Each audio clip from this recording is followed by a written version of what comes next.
હવે આ મસ્ત મજાની વસ્તુ છે અને આપણે મોસ્ટ આઈએમપી તરીકે ગણશું. આ મોસ્ટ આઈએમપી વસ્તુ છે એવું લાગે તો સ્ક્રીનશોટ પાડી લેજો.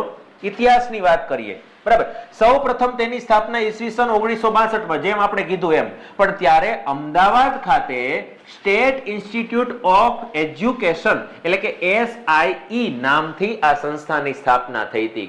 એટલે GCRT નું પહેલું નામ શું હતું? તો SIE, state institute of education, અને એ સ્થાપના 1962 માં અમદાવાદ ખાતે થઈ હતી. ત્યારે એનું વડું મથક અમદાવાદ હતું.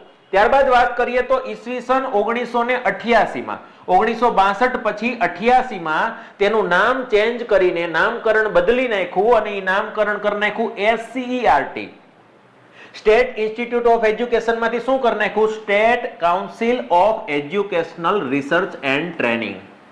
1988 માં નામ ચેન્જ થયું. પછી વર્ષ 1998 માં એટલે કે 10 વર્ષ પછી પાછું નામ બદલાવી નાખ્યું.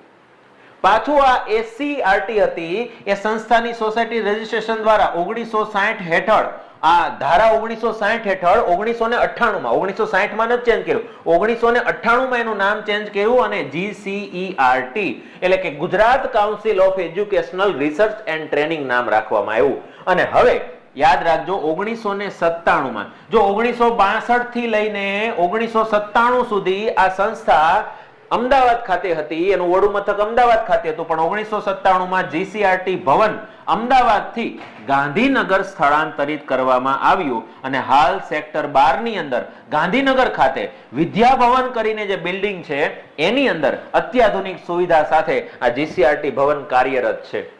તો આ માહિતી તમારા માટે મોસ્ટ આઈએમપી છે. 1962 માં અમદાવાદમાં સ્થાપના થઈ SIE, state institute of education.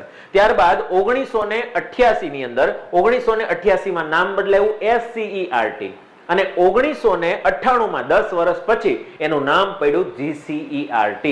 ત્યારે 1998 માં આ વસ્તુ, 1997 માં નામ બદલાયું, 1998 માં, 1997 માં જ અમદાવાદ થી ગાંધીનગર લઈ જવામાં આવી અને અત્યારે કઈ જગ્યાએ છે? તો ગાંધીનગર ખાતે સેક્ટર 12 ની અંદર, અને એ બિલ્ડિંગ નું નામ શું છે? વિદ્યા ભવન. તો આટલી વસ્તુ આપણે યાદ રાખવાની છે.